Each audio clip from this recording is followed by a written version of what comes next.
அதாவது விருதுநகர் மாவட்டம் சிவகாசி, சாத்தூர், வெம்பக்கோட்டை உள்ளிட்ட பகுதிகளில் சுமார் 1400 பட்டாசு ஆலைகள் செயல்பட்டு வருகிறது. இந்த பட்டாசு ஆலைகளில் நேரடியாகவும் மறைமுகமாகவும் சுமார் 5 லட்சம் தொழிலாளர்கள் பணிபுரிந்து வருகின்றனர்.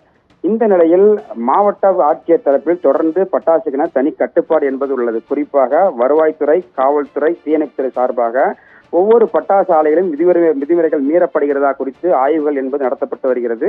தற்போது இந்த சூழ்நிலையில் சிவகாசி அருகே உள்ள செங்கமலப்பட்டியில் சரவணன் என்பவருக்கு சொந்தமான பட்டாசு ஆலையில் வெடி விபத்து என்பது ஏற்பட்டுள்ளது.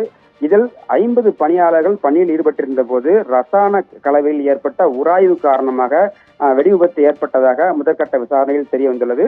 இந்த விபத்தில் 8 அறைகள் முற்றிலுமாக சேதமடைந்துள்ளது. இதில் சம்பவ இடத்திலேயே 6 பெண்கள் சம்பவ இடத்தில் உயிரிழந்தனர். மேலும் 15க்கு மேற்பட்டோர் காயமடைந்து சிவகாசி அரசு மருத்துவமனையில் சிகிச்சை பெற்று வரக்கூடிய நிலையில் தற்போது பலி எண்ணிக்கை 10ஆக உயர்ந்துள்ளது. இதுவரை 7 பெண்கள் 3 ஆண்கள் என 10 பேர் உயிரிழந்தனர். 12 பேர் காயமடைந்து அரசு மருத்துவமனையில் சிகிச்சை பெற்று வருகின்றனர்.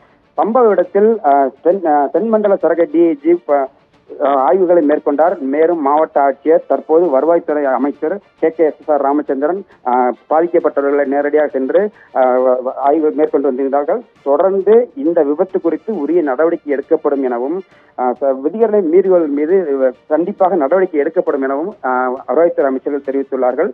இருந்த போதிலும் பட்டாசு விபத்துகள் தொடர்ந்து நடைபெறாமல் இருக்க முறையான ஆய்வுகளை தீவிரப்படுத்த வேண்டும் என பொதுமக்கள் மற்றும் சமூக ஆர்வலர்கள் தொடர்ந்து கோரிக்கை விடுத்து வர உள்ளனர். இது குறித்து உடனடியாக ஆய்வுகள் நடத்தப்படும் எனவும் அமைச்சர் தரப்பில் தெரிவிக்கப்பட்டுள்ளது. விவரங்களுக்கு நன்றி செந்தில்.